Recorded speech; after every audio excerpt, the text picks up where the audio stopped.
referiu a mim, disse que usou, mas não disse... Ah, sim! Ah, é verdade. Obrigado. Eu usei o Jamboard, aquele que você indicou, né, numa aula aí. Eu tinha esquecido de comentar. Você colocou aqui no chat, né, um aplicativo, Jamboard, que é do próprio Gmail, né? Que é um quadro virtual, né? Então, é muito versátil aquele quadro, né? E eu adquiri uma caneta digitalizadora, né? Uma caneta e uma mesa digitalizadora, e aí eu costumo agora, as outras aulas, inclusive, principalmente de ética geral e jurídica, eu costumo utilizar o quadro virtual, né? Eu sabia que existia, mas eu nunca tinha, né, me atentado a usar. É muito bom a dica.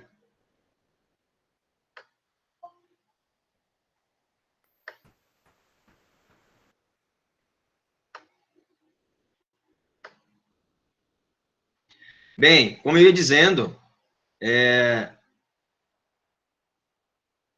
vocês, nessa unidade, vocês irão... Vai ser muito mais tranquilo, né? Porque, assim, serão duas atividades. Eu investi, né? Eu disse na aula passada que o seminário integrador valia 6 pontos, né? E bem que poderia valer 6 pontos, né? Porque demanda muito tempo, muito esforço. Mas vale 4 pontos e a resenha vale 6.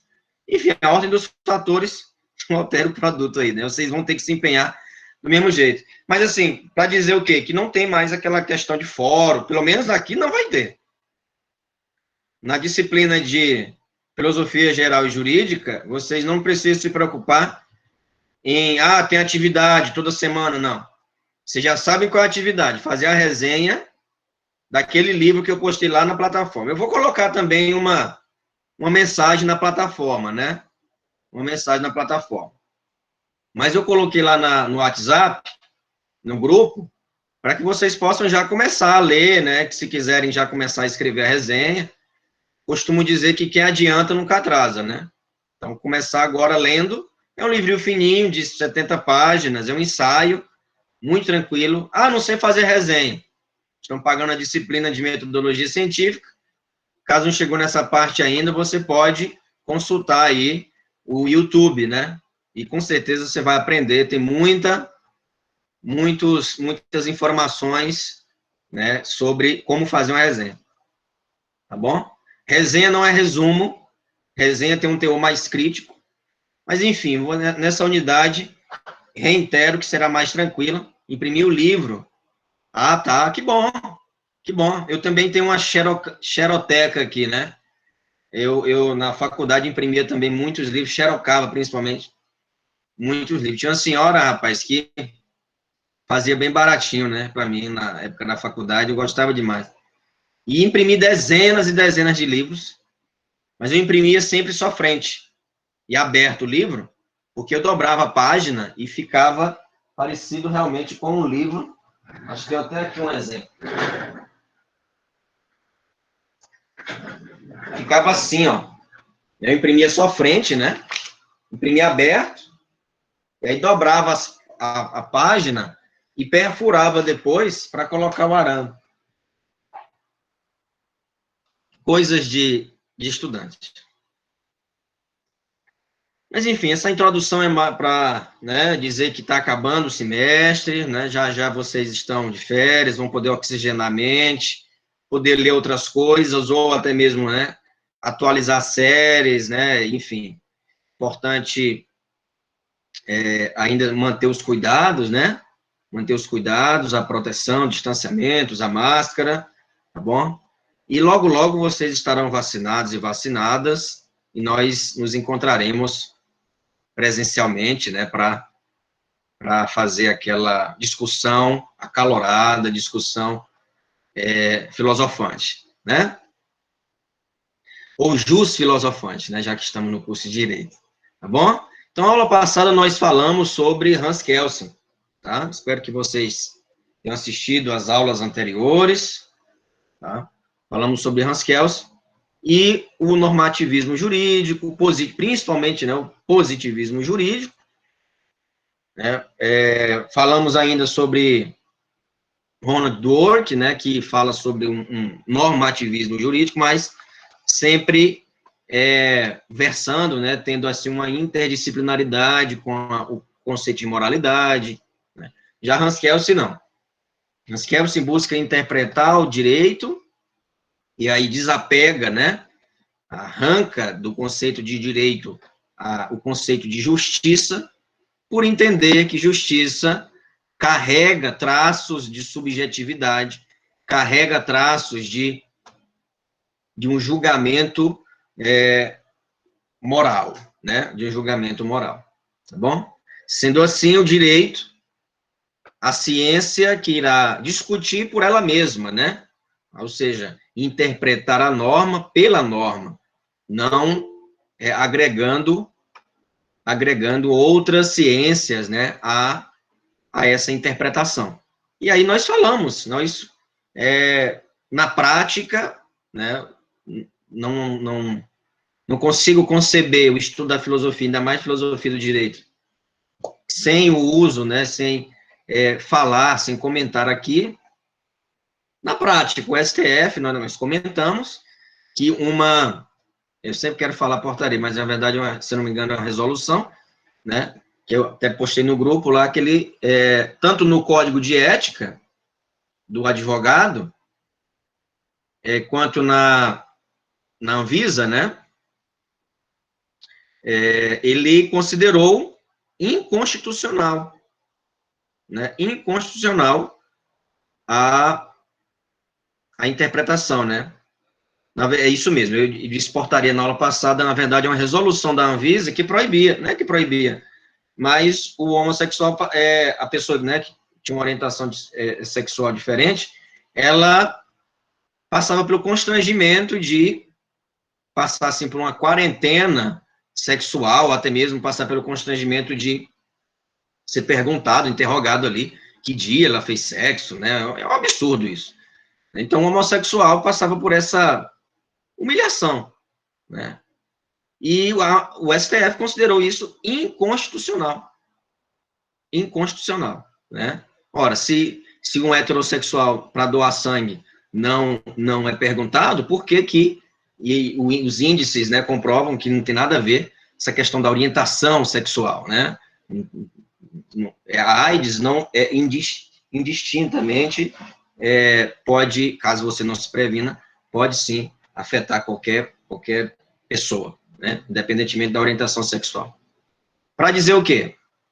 Isso para dizer que, olha, na prática, né, o positivismo, analisar e interpretar a norma pela norma, né, sobretudo, à luz da norma fundamental, né, que para Hans Kelsen, aí nós traduzimos no direito brasileiro, claro que a Constituição. Tudo emana da Constituição, uma lei não pode divergir da Constituição. E ali, essa resolução da Anvisa feria a dignidade da pessoa humana, que está expressa na Constituição. Então, sem usar, evidentemente, outras interferências ali, o STF, através de uma ADI, ação direta de inconstitucionalidade, ele diz, olha, é inconstitucional essa resolução, caducou. Em outro momento, algo mais técnico, né, todo órgão, nós falávamos do positivismo, né, ou seja, interpretar a lei pela lei, né, a norma pela norma. E aí nós falamos, novamente, outro exemplo, que foi a questão do Código de Ética, do Estatuto, na verdade, né, do Estatuto da OAB, uma lei 8.906, de 94, que vai falar sobre o controle, né, da OAB em salas especiais, né, em salas especiais. A palavra controle também saiu do Estatuto, o STF considerou inconstitucional essa palavra. Controle, né, o termo só. Né? Ou seja, porque as salas especiais, com certeza vocês já devem ter visitado, se não, antes da pandemia, né, até mesmo durante, né, tomando as medidas de segurança, mas um fórum, ou até mesmo uma procuradoria, promotoria, juizados especiais, tem sempre uma sala ali destinada aos advogados e advogadas, para ficar, né, estudando, de repente tem uma audiência perto da outra ali, próxima da outra, e ficam estudando. Quem controla aquelas salas, segundo o estatuto, né, na versão antiga, era a OAB. Tinha lá, né, controle da sala. E aí o STF considerou inconstitucional a palavra controle. Soava como supervisão, fiscalização, e tirou, eliminou essa palavra do estatuto. Para dizer o quê? Que o hermeneuta, ou seja, o STF, o intérprete da Constituição, da norma, ele tem autonomia para, à luz da lei fundamental, que, né, sempre utilizando termos kelsianos, tem autonomia para tornar, né, considerar um dispositivo inconstitucional, né? E só para esclarecer, né, para fechar essa pequena retomada da aula anterior, essa introdução da aula anterior, nós, sobre essas salas especiais, quem tem que, vamos dizer assim, garantir são os próprios órgãos, legislativo, judiciário e administração pública. Não tem que a OAB manter esses órgãos, né? Isso aí não só para fechar, né, o argumento, tá bom? Na prática, então, nós falamos sobre Hans Kelsen e como Hans Kelsen é traduzido hoje em dia, de certo modo. Evidentemente que aí, agora, nós vamos abordar alguns dos problemas de Hans Kelsen, que é justamente tornar o direito gélido, né, por ele mesmo, frio, né, de certo modo, sem dialogar com outras áreas e até mesmo com o contexto que está inserido, tá? Então, não se pode, hoje em dia, ter essa visão, né, anacrônica do direito, ou até mesmo fria. Claro, tem juízes, e aí vocês vão escutar falar, né, ouvir falar sobre isso. Quando tiver em direito penal, em direito civil, vocês vão escutar mencionar. Tem juízes que são legalistas, ou seja, são bem kelsianos, ou seja, que está na lei, deve ser cumprido. Não quer falar, dialogar com o contexto, não, são legalistas. Dura lex, sed lex, né? A lei é dura, mas é a lei, tá? Enfim, tem ramos, né, da magistratura que tem essa abordagem e já tem outra que visa mais a discussão, a interpretação, né? Mais, vamos dizer assim, interdisciplinar, né? Interdisciplinar, tá bom? Do direito, tá? Então, vamos apresentar aqui os slides. Hoje vamos abordar a filósofa, né? Hannah Arendt. Filósofa Hannah Arendt.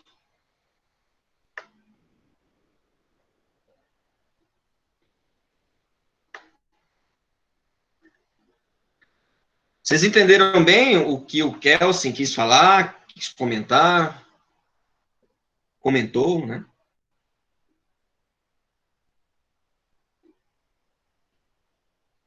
Professor. Pois não. De acordo com a visão dele, que eu pensei aqui,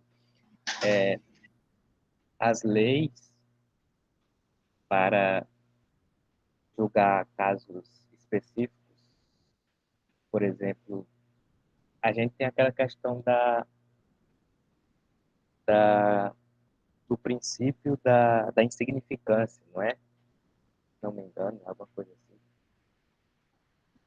Segundo ele, esse princípio não existe, não é? Porque a lei, segundo a lei, então teriam que ser criadas mais leis para serem mais específicas? Isso mesmo. O direito brasileiro, por exemplo, ele é positivista, né? Por mais que exista uma corrente que prega a jurisprudência, o STF é criador disso, né? Ou seja, de jurisprudências, o direito brasileiro é genuinamente positivista, né? Ou seja, que está na lei, né? Se você for comparar o direito norte-americano, tem 13 princípios ali que, né, já até mencionei um filme, né, o Homem que Fazia Chover, aquele jovem advogado vai buscar jurisprudência em outros estados, né, Texas, e vai, né, se virar. Então, o direito brasileiro, por isso que falam, porque tem tanta lei, criação de lei, e que bom que tenha. Porque, assim, o direito brasileiro, ele é muito elogiado, né, por ter essa amplitude, né, de possibilitar ao cidadão sempre a criação de novos direitos, novas, né, a abrangência, né, nunca é taxativa, sempre é um rol exemplificativo, né. Então, Hans Kelsen, o próprio título, né, da obra dele, principal, né, Teoria Pura do Direito, não visa essa conversa, evidentemente, como nós falamos. A Suprema Corte, no caso, o STF, e aí à luz do pensamento kelsiano, tem total autonomia para interpretar a lei, né? Mas interpretar a lei para Kelsen é na própria lei, né? Segundo a lei fundamental, no caso, a Constituição. Se, né, os juízes, ou até mesmo os ministros, começarem, né, a utilizar outras ciências, já não está mais com a pegada, com uma visão kelsiana, de Hans Kelsen, né? Já está, vamos dizer assim, para Hans Kelsen, né, contaminando a norma, contaminando o direito, né, utilizando, assim, valendo-se de outras ciências, como filosofia, sociologia, antropologia, psicologia. Compreendeu? Né? Então, Hans Kelsen inaugura o século XX, né, com essa, final do século XIX, início do século XX, com essa doutrina, né, realmente se tornou uma doutrina. Hoje em dia, existem, né, antes de Hans Kelsen e depois de Hans Kelsen, positivismo jurídico. Sinônimo de positivismo jurídico é Hans Kelsen. Então, ele é um dos grandes impulsionadores dessa corrente de pensamento, né? Sem contaminação, né, de outras ciências e de outras, principalmente, né, o conceito de moralidade. Moralidade, justiça, né? Tratar. Não vamos discutir o que é imoral ou moral, mas sim o que é legal e o que é ilegal, né? O que é legal e o que é ilegal. Deixa eu ver, falar sobre... Eu ia comentar algo, eu acabei me falando aqui sobre o que era, meu Deus. Já eu lembro. Era um exemplo, né? Mas, enfim, é isso, viu, Kainan? Então, não tem que se falar em teoria do direito para Hans Kelsen, ou até mesmo em direito, a norma, né, o fenômeno jurídico, com mesclas, né, misturas, tá? Mas mudou. Isso, então preserva o que Hans Kelsen disse? Não.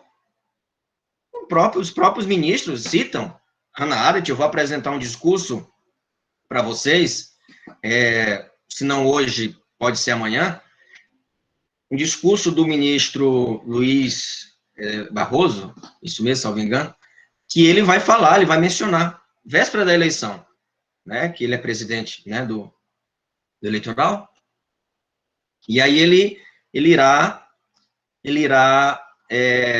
citar Hannah Arendt, citar vários pensadores, tem um discurso dele. Então, assim, hoje em dia não está mais com essa visão, né, como eu disse, existe ainda essa postura, né, na magistratura, mas a tendência é justamente dialogar com outras áreas, porque assim, o direito é interdisciplinar, não se tem que falar, né, aí é onde vem a crítica, né, para com Hans Kelsen, para com a teoria dele, porque ele isolou o direito. Você pode ter esse tipo de mentalidade, né, o direito sozinho, per si, né, não se constrói, né? Então é necessário que se dialogue com outras áreas de conhecimento, né? Tá bom? Mas vamos agora estudar Hannah Arendt, que aí tem uma forte crítica a Hans Kelsen nesse... Vocês estão observando que a filosofia nunca é um dado, né? Um dado, e o direito também não pode ser um dado.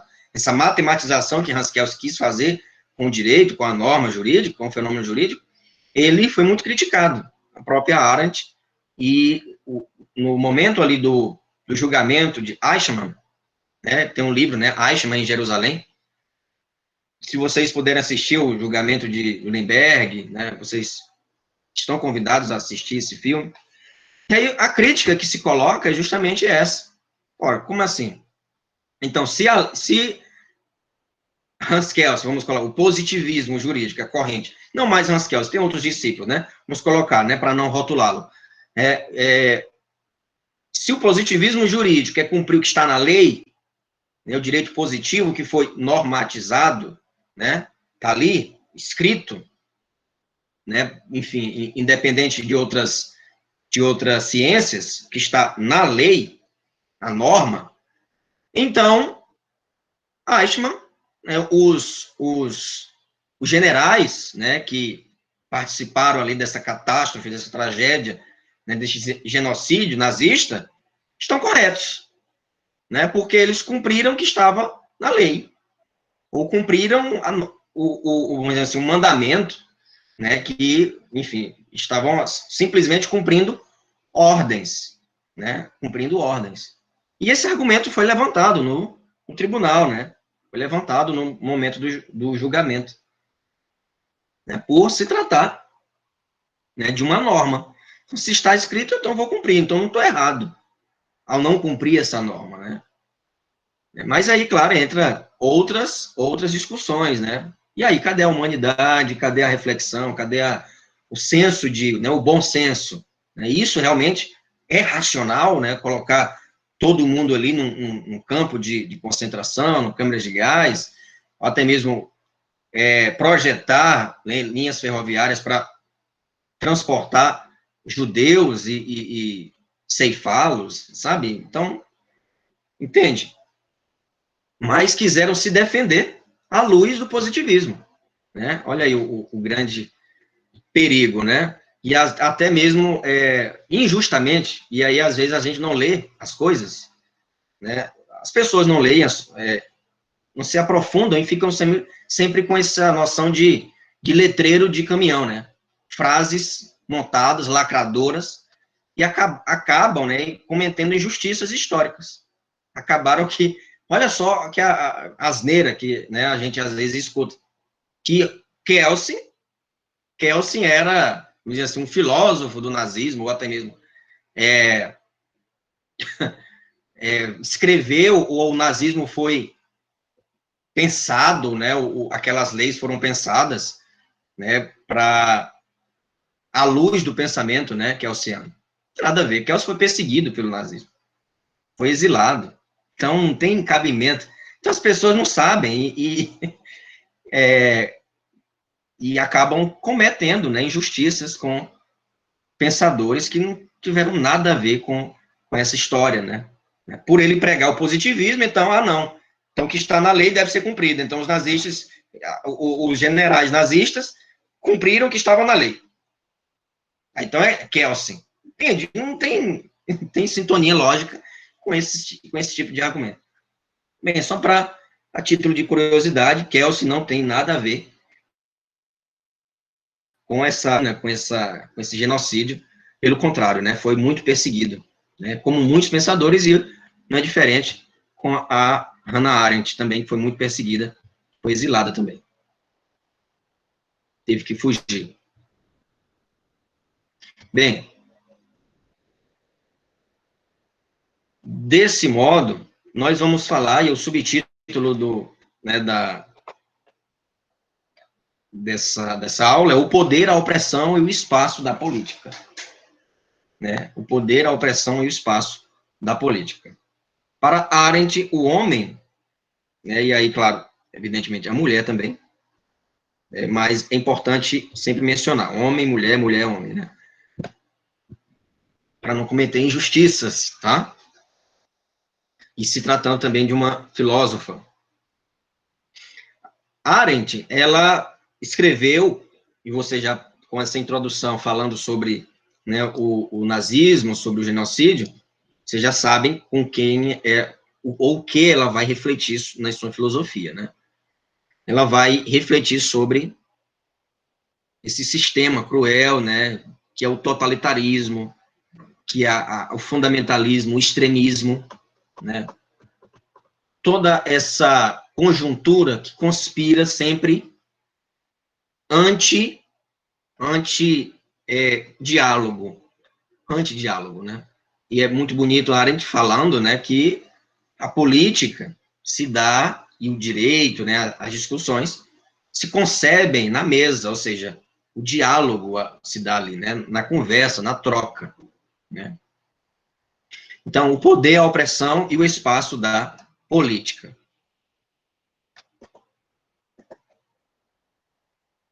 Esses slides também vão estar disponíveis, tá bom? Lá na plataforma.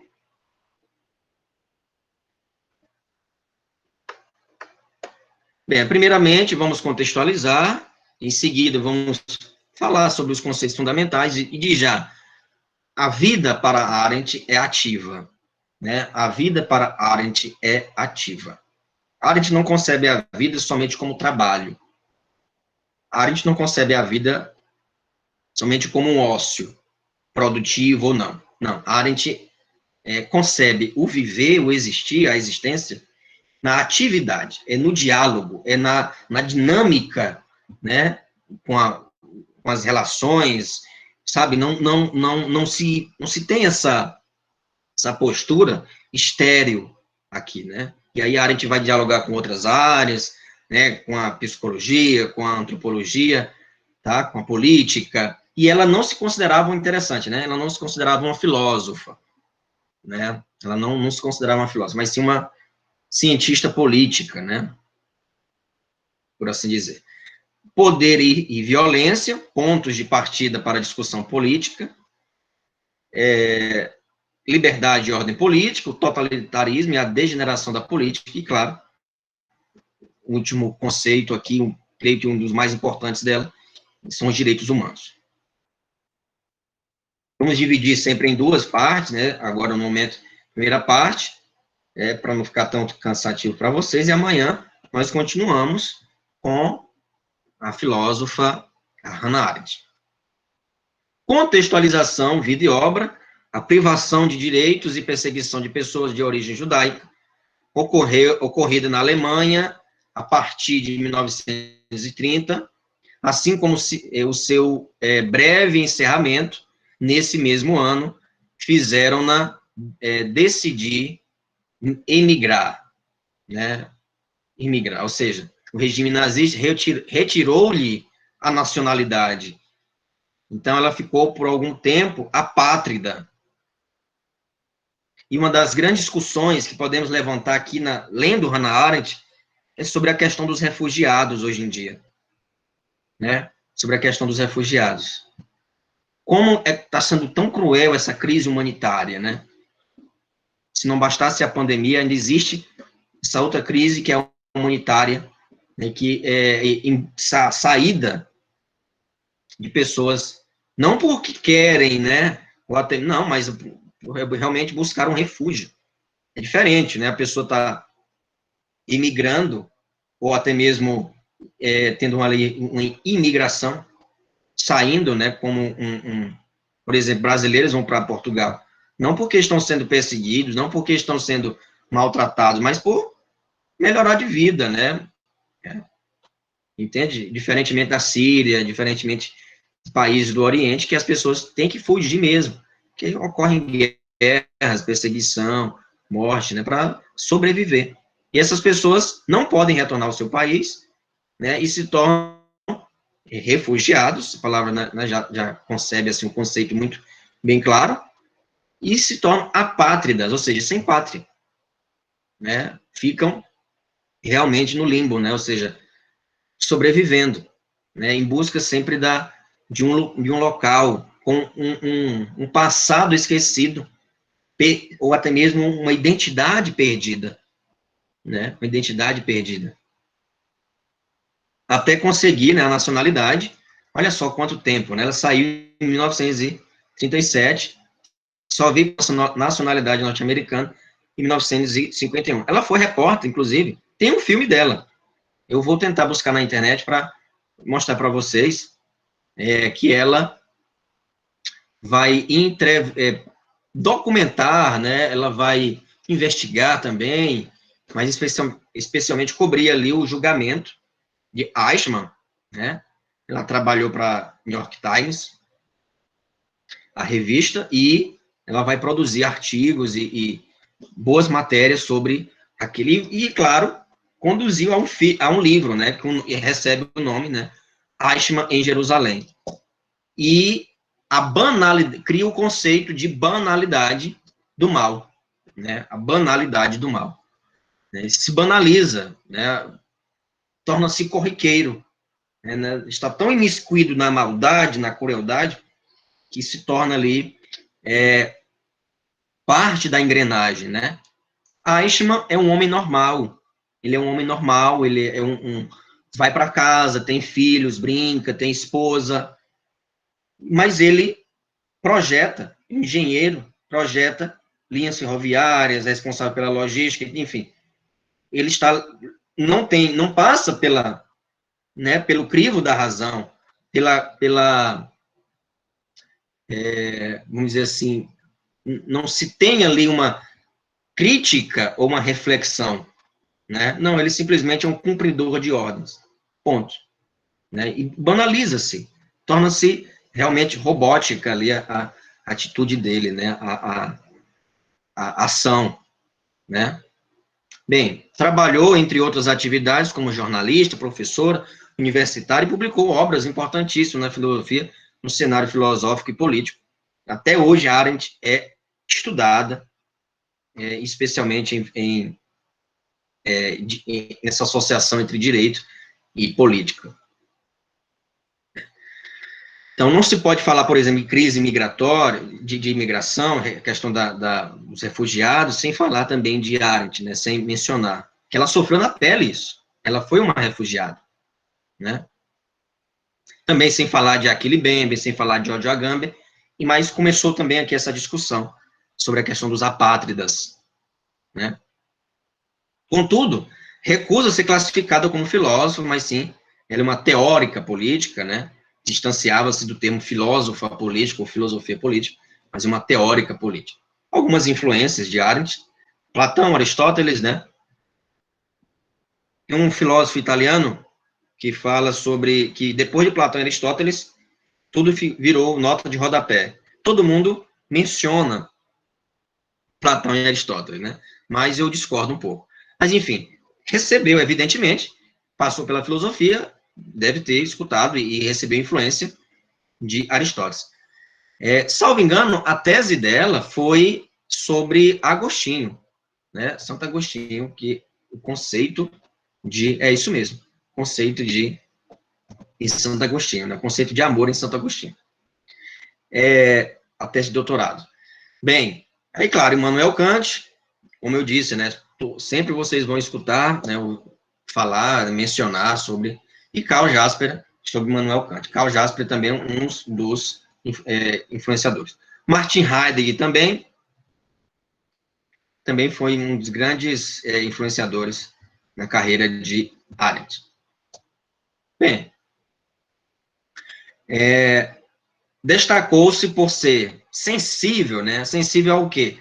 A crise de valores, a erosão dos espaços públicos, a domesticação das massas, né? E aí, nesse período, também existe, né, a Escola de Frankfurt, onde ela vai ter um certo diálogo com Walter Benjamin, né, e conflitos com Adorno, né, mas isso fica para outra ocasião. Mas também ela vai discutir sobre os meios de comunicação de massa, sobre as estratégias que o sistema totalitário e nazista, né, vai através, né, do rádio, através dos meios de comunicação que estão surgindo, do próprio cinema, da televisão, do jornal impresso, né, mas principalmente o mass media, ou seja, os meios de comunicação de massa, vão ter estratégias para alienar as pessoas, né, alienar as pessoas. Então, a domesticação das massas pelas artimanhas do capital e pelas ilusões consumistas. A destruição da cultura política, o culto aos valores públicos e comuns, a perseguição antissemita, a castração da liberdade, e, claro, as principais obras dela, as origens do totalitarismo, né?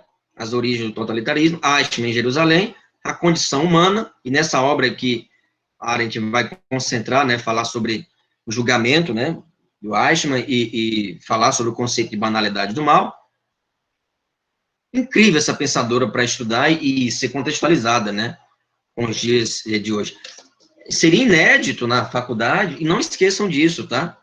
Seria inédito na faculdade do Cerrado ter um artigo, né, científico publicado sobre, no final do curso, né, estou falando, publicado sobre Arendt ou filosofia do direito. Nunca ninguém se pretendeu a escrever sobre filosofia do direito, né? Sempre é penal, sempre, mas eu acho incrível que essas pessoas não, os estudantes, né, não citam nem sequer um pensador, não lembra nem que Kelsen existiu, não lembra nem que Arendt existiu e passaram, né, pela filosofia. Eu espero que com essa turma seja diferente, haja aqui pessoas interessadas em discutir sobre, no final do curso, ou até mesmo durante o curso, construir pesquisas sobre filosofia do direito, sempre associando a reflexão à ciência jurídica, utilizando pensadores do universo filosófico, jus filosófico, né? E, claro, o conceito de amor em Agostinho. Podemos observar que, nesse tópico, né, poder e violência, pontos de partida para a discussão política, as imagens são bem emblemáticas aí, né, ilustram bem, não somente na época de Arendt, mas também na atualidade, né, as pessoas ainda têm esse voto de cabresto, ainda existe essa velha política, ainda existe essa representação, né, nosso sistema é representativo, então, nós elegemos alguém para nos representar aqui, seja município, governo ou a nível federal, que não representa interesse de uma determinada trupe, né, de uma determinada elite. O primeiro deles está relacionado a uma noção positiva, qual seja, a de que o poder é um consenso e que se exercita pelo discurso, pela capacidade democrática de compartilhar espaços públicos comuns. O segundo sentido da noção de poder é que tem relação com uma noção negativa, a de que o poder não pode ser confundido com força, nem com violência. Nem com violência. Então, ninguém, aí Arendt abre aspas, ninguém que se tenha dedicado a pensar a história e a política pode permanecer alheio ao enorme papel que a violência sempre desempenhou nos negócios humanos. Seja violência no discurso ou violência física, né? Sempre as relações políticas, e a Arendt constata isso, na história da humanidade, sempre foram guiadas e atravessadas pelo poder, né? Pelo poder. E mais do que isso, pela violência. E aí acaba que se confunde os conceitos de poder e violência. Mas não são a mesma coisa, né? Você pode exercer o poder sem ser violento. Você pode exercer determinada autoridade sem ser autoritário, né? E, à primeira vista, é surpreendente que a violência tenha sido raramente escolhida como objeto de consideração especial. E aí é só vocês, desde Alexandre o Grande, antes disso até mesmo, né? 300 de Esparta, vocês podem observar, Alexandre o Grande, aí vem, né, a Idade Média, o medieval inteiro ali, né, as cruzadas, sempre foram essa noção de poder associado com violência, o que Arendt, não. Poder não necessariamente implica violência, né? Não necessariamente implica essa postura autoritária, né? Então, poder, política, poder e as relações, a manipulação diante, assim, de uma norma hegemônica, atravessada pela violência, né? Pela violência. E aí as características, né?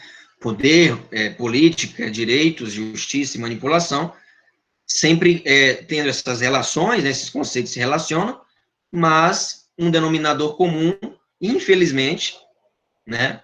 Permita-me que esse juízo de valor, infelizmente, na leitura de Arendt, não são equivalentes à própria noção de violência em si, né? Mas nós estamos falando que sobre política, mas o que é política para Arendt? A política, e aí algo que está expresso na Constituição, que eu acho bonito, e eu tento fazer, né, aproximar o máximo possível aqui a leitura, e amanhã nós vamos ver de maneira mais pontual onde está isso na Constituição. A política baseia-se na pluralidade dos homens. Na Constituição esse termo é muito presente. A pluralidade. Plural. Ser plural. E plural não é fazer acepção de pessoas. Não é excluir pessoas. É incluir. Né? Estudaremos um filósofo norte-americano chamado John Rawls, que ele vai falar que a justiça deve ser equivalente ao conceito de equidade. Então, a justiça como equidade. Justiça como equidade. Ou seja, como não igualdade, mas sim dar oportunidade àqueles que são menos favorecidos. Isso é justiça. Tá? Para Arendt, a política baseia-se na pluralidade dos homens, na inclusão, né, não exclusão. Veja que ele é mulher e não utiliza, né, é interessante isso, né, observa na obra de Arendt, ela não se referencia, né, se autorreferencia. Por exemplo, a política baseia-se na pluralidade dos homens e mulheres. Não, ela coloca no masculino, né. Então, Deus criou o homem, os homens são um produto humano, mundano, estamos no mundo, né, e produto da natureza humana. Agora, percebam, a filosofia e a teologia sempre se ocupam do homem, e todas as suas afirmações seriam corretas mesmo se houvesse apenas um homem, ou apenas dois homens, ou apenas homens idênticos. Por isso, não entrariam, ou melhor dizendo, não encontrariam nenhuma resposta filosoficamente válida à pergunta: o que é política? Mais ainda, para todo pensamento científico existe apenas o homem, na biologia ou na psicologia, na filosofia e na teologia. Da mesma forma, para a zoologia, só existe o leão. Os leões seriam, no caso, uma questão que só interessaria aos leões. Isto é, penso ser um triste reflexo do atual estado, né, da ciência política, que nossa terminologia não distingue entre palavras-chave tais como poder, vigor, força, autoridade, e por isso, e por fim, violência, como acabamos de expressar, né? Isso está na obra Sobre a Violência de Arendt, onde ela vai fazer essa distinção entre poder, vigor, força, autoridade e violência. Bem, mas o que é política, então? Política, como ela foi, né, herdeira de uma filosofia clássica aristotélica, política se dá nessa relação, né, entre os homens, né? Política não se concebe política de maneira isolada, com a minha vontade, mas sim através do diálogo, né? Bem, qual a diferença, então, entre vigor, força, autoridade e violência, né? Qual a diferença entre essas palavras, né, esses termos, esses conceitos e, claro, atitudes? E pela noção de poder, vamos saber distinguir entre vigor, força, autoridade e violência. O poder corresponde à habilidade humana, não apenas para agir, mas para agir em concerto, né? Para agir em concerto. O poder nunca é propriedade de um indivíduo. Pertence a um grupo e permanece em existência apenas, né, permanece em existência apenas na medida em que o grupo conserva-se unido. Então, você não está utilizando o poder se você utilizá-lo de maneira ególatra, né, de maneira isolada, atendendo vontades próprias. Não. Você exerce o poder na coletividade. né? Na coletividade. Quando dizemos que alguém está no poder, na realidade nos referimos ao fato de que ele foi empossado por um certo número de pessoas para agir em seu nome. Né? E aí, claro, a representação que nós havíamos falado. A partir do momento em que o grupo do qual se originara o poder desde o começo, né? Ou seja, potestas in populo, sem um povo ou um grupo, não há poder. Só há poder se houver um grupo e um povo.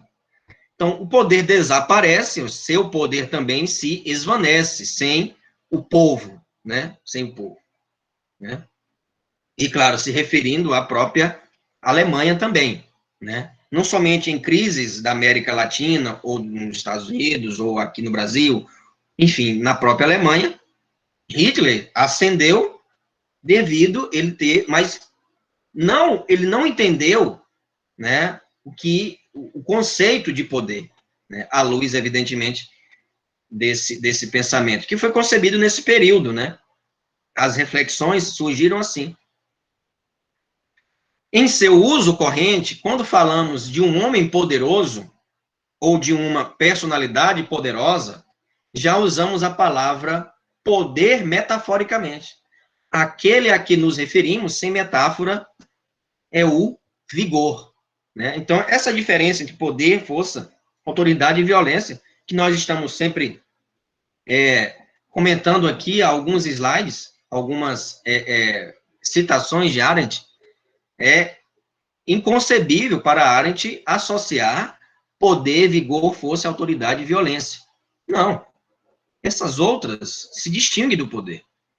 Mas até acabamos, né, por um consenso, por um problema, às vezes, até mesmo de semântica, né, um homem poderoso. Um homem poderoso é sinônimo de vigor, de força, de autoridade e violência. Mas que não pode ser. Né? Você tem poder porque alguém te elegeu ali, você alçou aquilo ali, não sozinho, mas é ovacionado por alguém, né? Por um grupo de pessoas, melhor dizendo. Por um povo, né? Bem, essa distinção entre a coletividade, que é o poder, e a força física, enquanto instrumento, enquanto violência, certo? Então, no âmbito das relações políticas, Arendt sempre insiste nisso. É comum haver essa similaridade entre o poder e o uso da violência, e o uso da força. Ela fundamenta esta sua afirmação caracterizando a violência como instrumental e diferenciando-a do poder, a capacidade de agir em conjunto. O que é poder? A capacidade de agir em conjunto. O que é vigor? Algo no singular, que é algo no singular, como no caso do vigor físico de indivíduos, né? Ou seja, cada um de nós temos especificidades, né, de vigor, né? Vocês, enfim, temos forças. A força de cada indivíduo aqui, cada um de vocês, é distinta uma da outra. A força em si, aliás, o vigor é distinto um da outra. A força em si é energia liberada por movimentos físicos ou sociais, né? Percebe uma torcida ali de futebol, vamos dar esse exemplo, né? Há uma liberação de energia ali, uma liberação de energia ali, e ainda mais quando há o uso dessa força, dessa energia, por exemplo, para violentar outro time, né? As torcidas organizadas, é um absurdo, né? E aí, quem tem um vigor menor, né, quem tem energia menor, acaba, infelizmente, ali apanhando, e, enfim, é algo deplorável, né? Está nos estádios, foi para uma atividade de lazer, de prazer ali, e acaba, né, num tumulto. E a autoridade, que é também distinta, o reconhecimento inquestionado, que não requer nem coerção, nem persuasão, e que não é destruído pela violência, mas pelo desprezo. né? Ou seja, a autoridade, ela não faz uso, né, dos outros. Para você ter autoridade, não necessariamente você precisa utilizar a violência, o vigor, a força, né? Mas sim, né, destruído pela violência, mas pelo desprezo. A autoridade distingue-se de autoritarismo, né? A autoridade distingue-se de autoritarismo nesse sentido. A necessidade de se fundar uma ordem em que o poder, ou seja, agir em concerto, agir na coletividade, não seja identificado com a violência, a potencialização instrumental do vigor individual. Então, a Arendt tenta, né, refletir, tenta conceber uma sociedade onde há vamos dizer assim, que o poder torne-se antônimo da própria violência, né, da violência, que, infelizmente, vai ser muito difícil, né, isso aqui no Brasil, e não somente aqui, mas nos países, né, como nós percebemos em outros da América Latina, né, sempre o poder, as pessoas confundem, né, e se municiam, interessante, se municiam da sua autoridade, né, até mesmo do cargo que estão, para fazer uso do poder, que não sabe o que é poder, né, porque não fariam isso que eu vou falar agora, que, no caso, você sabe com quem está falando, entende? A famosa carteirada, né, enfim, você fazer isso com as pessoas, com o policial que está ali multando, como já vimos aqui no Brasil, então, faz uso desse poder, faz uso dessa, que não é poder ali, né, mas é uma violência, um autoritarismo, né, um autoritarismo, pelo próprio desprezo ali, né, pelo próprio desprezo ao outro, né, ao outro. E, claro, no âmbito das relações, o poder não é negativo, pelo contrário, pode-se exercer o poder, deve-se exercer o poder, mas não com o intuito de massacrar, não com o intuito de espezinhar, humilhar, né. O poder sempre é na coletividade, né, no coletivo, tá? E é muito complexo os governantes entenderem isso, tanto municipais, estaduais, quanto federais. Muito complexo. Ali não está por ele ali. Tem que ter essa noção, tem que ter essa, né, essa consciência mesmo, essa sensibilidade de que ele está ali, e não somente os políticos, mas procuradores, juízes, promotores, ele não está ali para atender uma vontade subjetiva. Quem paga o salário do juiz somos nós. Quem paga o salário do promotor somos nós, do desembargador, de né, todos os servidores públicos, através, né, de impostos.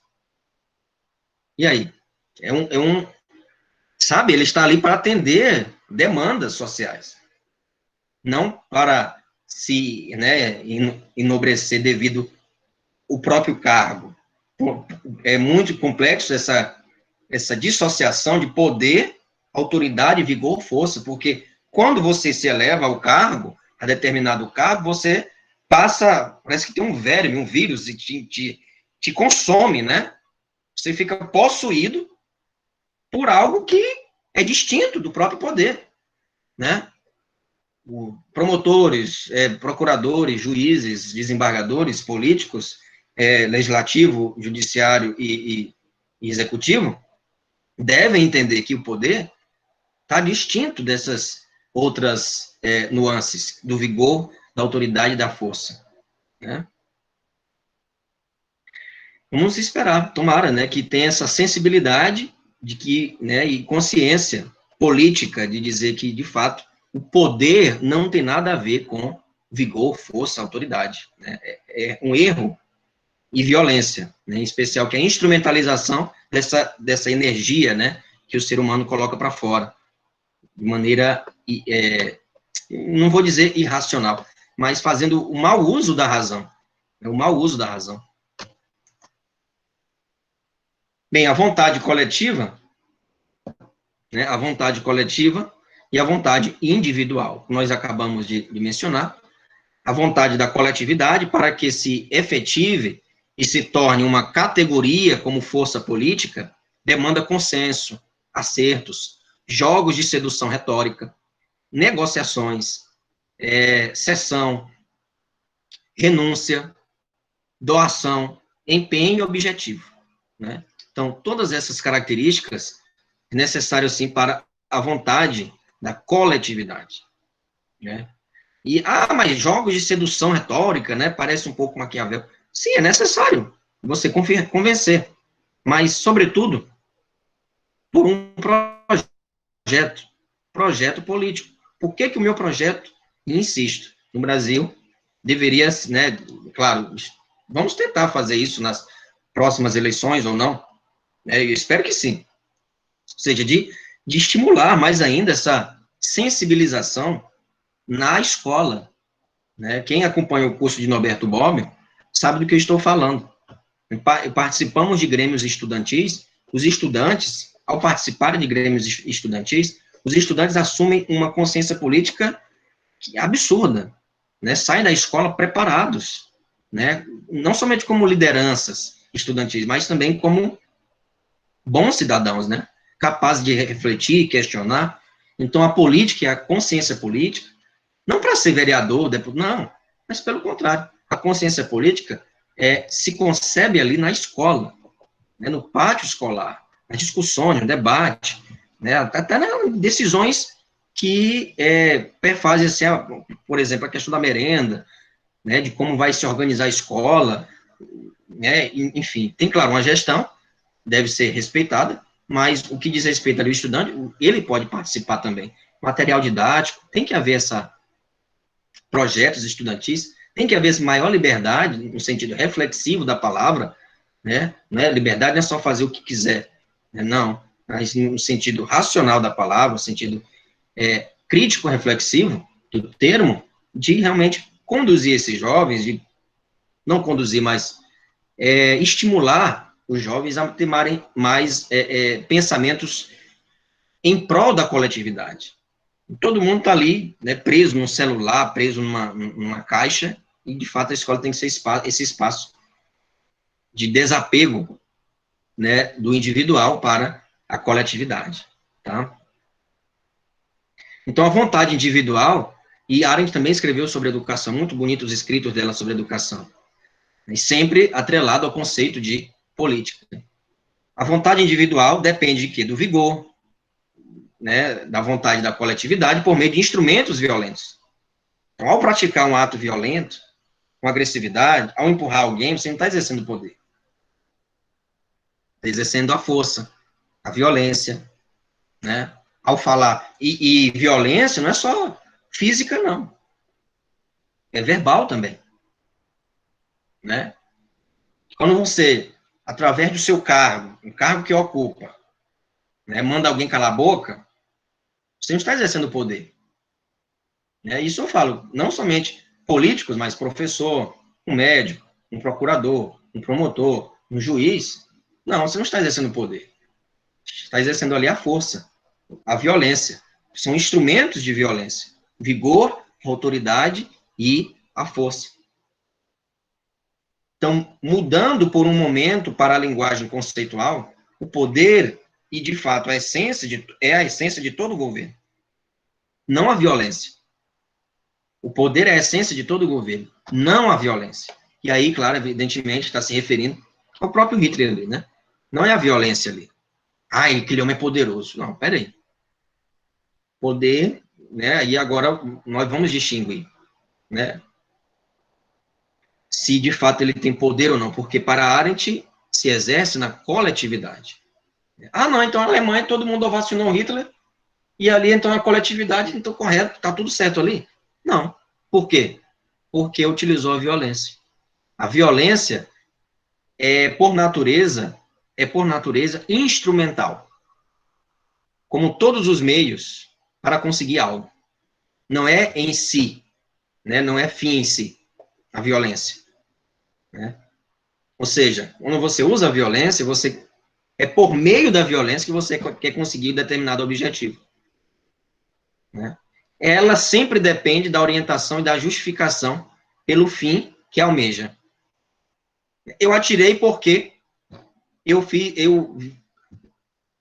esmurrei porque sempre se justifica alguma coisa, né? O uso da violência. Tá? E ao justificar, à medida que eu justifico, eu estou, vamos dizer assim, me relacionando mais com esse conceito de violência, né? Diferente de compreender os fenômenos, né, de violência. Ao compreender, ao identificar e compreender, refletindo, né, eu não estou apoiando a violência. Não, estou tentando traduzir isso em conceito, em uma linguagem escrita, né, o próprio conceito de violência. E aquilo que necessita de justificação por outra coisa, não pode ser a essência de nada.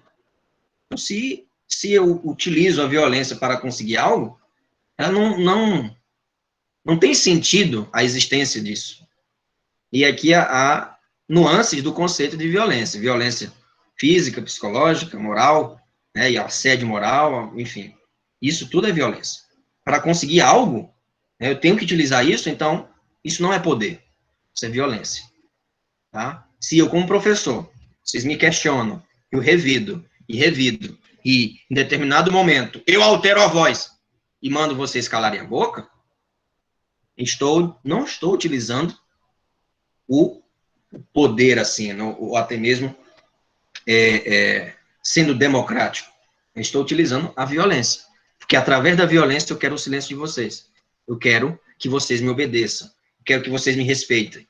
Né? E o respeito não vem pela violência, né? O respeito que vem pela violência não é genuíno. Não é genuíno. Entende?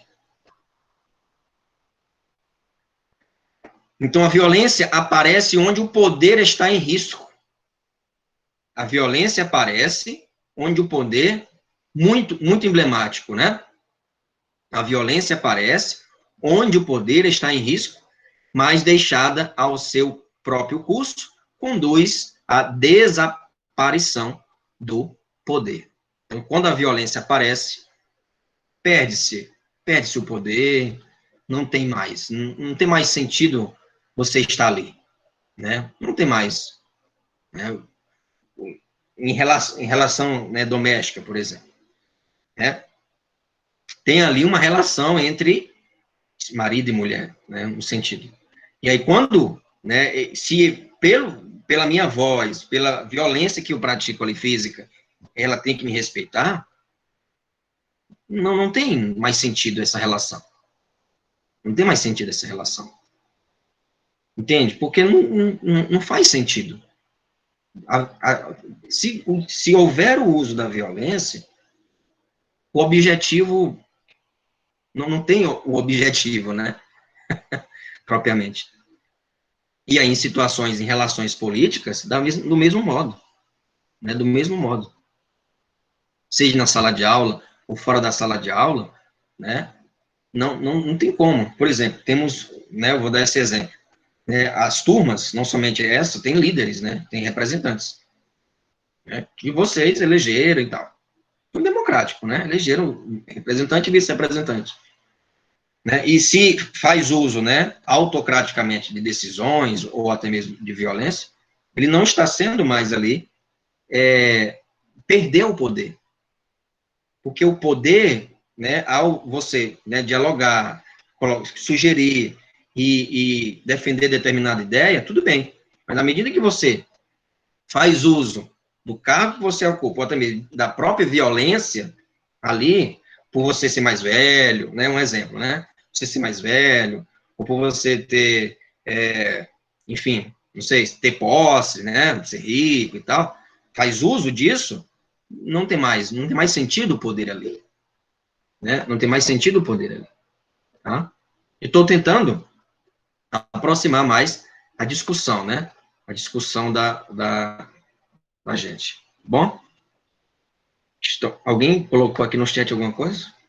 Não, né? E professor? Oi. É que o professor Rafael estava falando lá que já passou do horário, era o horário dele já. Eu achei Ah, que era. tá. Eu É achei, 8h30 o horário dele. Mas eu tá também, bom, né? Agora é intervalo. Tudo bem. eu também achei Já que ia tinha que ser encerrar. 8h30 Já ia também. encerrar. Obrigado aí pela dica, viu? Tá bom, Nada. obrigado, Thaís. Então, amanhã a gente continua, tá certo? Boa noite a todos, tá? Até mais, gente. Boa noite, professor. Boa Boa noite, noite, professor. Boa professor. noite. Boa noite, professor. Obrigada. Boa noite, Boa professor. noite. Boa noite, até amanhã. Boa noite. Boa noite, até amanhã. Boa noite, até amanhã.